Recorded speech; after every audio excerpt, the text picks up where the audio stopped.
নির্বাচনী প্রতিশ্রুতি বাস্তবায়নে নিরলস চেষ্টা করে যাচ্ছেন প্রধানমন্ত্রী। আস্থা ও জবাবদিহি নিশ্চিতের মাধ্যমে এগিয়ে যাচ্ছে সরকার। সরকারের ১৮০ দিন পূর্তি উপলক্ষে প্রধানমন্ত্রীর কার্যালয়ে মতবিনিময় সভায় এসব কথা উঠে এসেছে।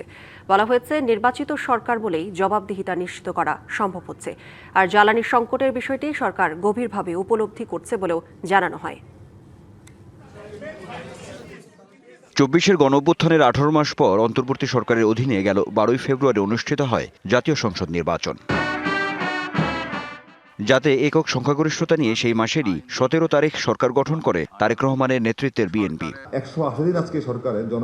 সরকারের ১৮০ দিন বা ৬ মাস পূর্তি উপলক্ষে সোমবার প্রধানমন্ত্রীর কার্যালয়ে মতবিনিময় সভার আয়োজন করে প্রধানমন্ত্রীর প্রেস উইং। জনাব তারেক রহমান সরকার যে পরিচালনা করতে পারছে, এটাই কিন্তু অনেক বড় কিছু।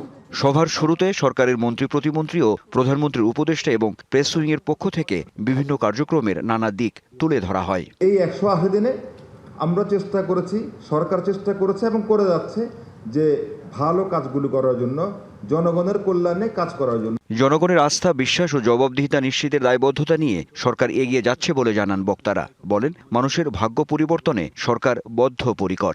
জনগণের সে আস্থা এবং বিশ্বাসকে ধারণ করেই বর্তমানে আমাদের যে সরকার, সেটি বারবার জনগণের প্রতি, দেশের মানুষের প্রতি দায়িত্ব এবং দায়বদ্ধতা নিয়ে এগিয়ে চলেছে। সরকারের এই ৬ মাসে সবচাইতে যেটা ডিফারেন্ট একটা বিষয় চোখে পড়ার মতন, সেটা হচ্ছে নির্বাচনী ইশতেহারকে ধারণ করে সেখানকার প্রতিটি প্রতিশ্রুতি বাস্তবায়নের জন্য অবিরত কাজ করে চলেছে। নগদ নিয়ে এলো হার না মানা হার অফার। সর্বনিম্ন ১০,০০০ টাকা রেমিটেন্স নগদে পাঠালে থাকছে স্বর্ণের হার জেতার সুযোগ।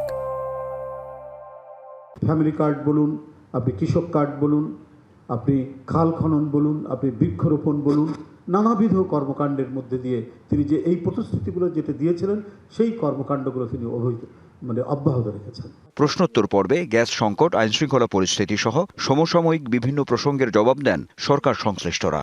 বিদ্যুৎ এবং জ্বালানি এমন এক বিষয় যে আপনি চাইলেই খুব দ্রুত সমাধানের বিষয় না। এটা প্রায় ৪০,০০০ কোটি টাকার মতো এডিশনাল বরাদ্দ দিতে হয়েছে।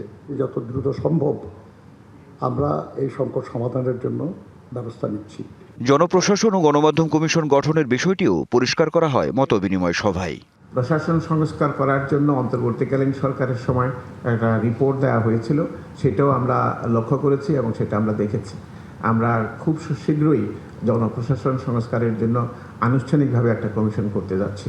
এই ব্যবস্থাটাকে প্রাতিষ্ঠানিক করার জন্য গণমাধ্যম কমিশন গঠন করার তাদের আগ্রহ এবং আমাদের প্রতিশ্রুতির মধ্যে কোনো অমিল নাই। মাননীয় প্রধানমন্ত্রীর নির্দেশে উদ্যোগ নিয়েছি এবং অংশীদারদের সঙ্গে বৈঠকের কাজও আমরা প্রায় শেষ করে নিয়ে এসেছি। জুলাই সনদ বাস্তবায়ন নিয়েও ব্যাখ্যা আসে প্রশ্নোত্তর পর্বে। নোট অফ ডিসেন্ট বাদ দিয়ে জুলাই সনদে আর যা যা আছে সবকিছু বিএনপি বাস্তবায়ন করবে। এর মধ্যে একটা বড় আলোচনা হচ্ছে সংবিধান সংশোধন নিয়ে। আপনারা জানেন এটার জন্য একটা কমিটি তৈরি করা হয়েছে, ওইটার প্রথম বৈঠক হয়েছে এবং এটা চলমান থাকবে। সরকারের ৬ মাসের মূল্যায়নের ভার জনগণের ওপর ছেড়ে দিয়ে সবাইকে সাথে নিয়ে এগিয়ে যাওয়ার প্রত্যয় ব্যক্ত করেন সংশ্লিষ্টরা। Anwar Hossain, DBC news, Dhaka.